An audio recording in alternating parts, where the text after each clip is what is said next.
Right leg ತೆಗೆದ್ಬಿಡಿ ಇವಾಗ ತೆಗ್ದುಬಿಡು.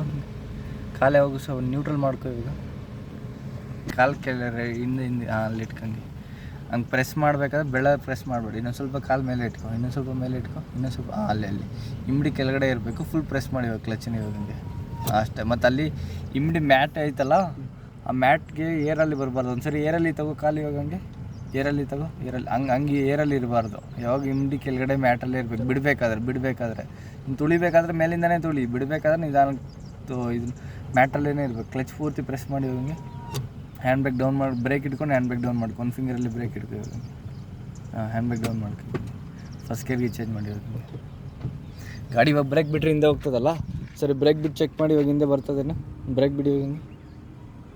ಗಾಡಿ ಹಿಂದೆ ಮೂಮೆಂಟ್ ಆಗ್ತಾಯಿತ್ತಲ್ಲ, ಬ್ರೇಕ್ ಹಿಡ್ಕೊ ಇವಾಗ. ಬ್ರೇಕ್ ಬಿಡಬೇಡ, ಬ್ರೇಕ್ ಹಿಡ್ಕೊ ಅಷ್ಟೇ. ಕ್ಲಚ್ನ ವೈಬ್ರೇಷನ್ ಬರೋವರೆಗೂ ಮಾತ್ರನೇ ಬಿಡ್ತಾ ಇರೋ, ವೈಬ್ರೇಟ್ ಬರೋವರೆಗೂ ನಿಧಾನಕ್ಕೆ ಬಿಡು ಅಷ್ಟೇ. ವೈಬ್ರೇಟ್ ಬಂತಲ್ಲ, ಬ್ರೇಕ್ ಬಿಟ್ಬಿಡಿ ಇವಾಗ. ಇಷ್ಟು ಮಾತ್ರನೇ. ಬೇಕು ಅಂದರೆ ಎಕ್ಸ್ಟ್ರಾ ನೀನು ಎಕ್ಸಿಲೇಟರ್ ಕೊಟ್ಟರೆ ಮುಂದೆ ಮೂವ್ ಆಗ್ತದೆ, ಇಲ್ಲ ಕ್ಲಚ್ ಸ್ವಲ್ಪ ಬಿಟ್ಟರೆ ಗಾಡಿ ಮುಂದೆ ಮೂವ್ಮೆಂಟ್ ಆಗ್ತದೆ. ಇವಾಗ ಕ್ಲಚ್ನ ಇನ್ನೂ ಸ್ವಲ್ಪ ಮೂವ್ಮೆಂಟ್ ಮಾಡ್ಕೊಂಡು ಹೋಗಲಿ ಮುಂದೆ ಇವಾಗ ಅಷ್ಟು. ಇನ್ನೂ ಸ್ವಲ್ಪ ಬಿಡ್ತಾರಂಗೆ.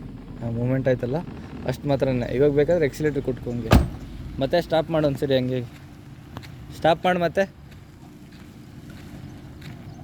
ಮತ್ತೆ ಮುಂದೆ ಮೂವ್ ಮಾಡಂಗೆ.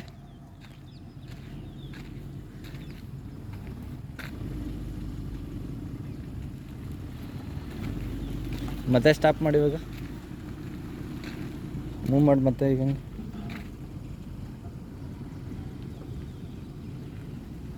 ಅಷ್ಟೂ ಮುಂದೆ ಮೂವ್ಮೆಂಟ್ ಹಿಂದೆ ಮೂವ್ಮೆಂಟ್ ಆಗಬಾರ್ದು. ಕೊಡು ಎಕ್ಸಿಲೇಟರ್ ಸ್ವಲ್ಪ ಇವಾಗ.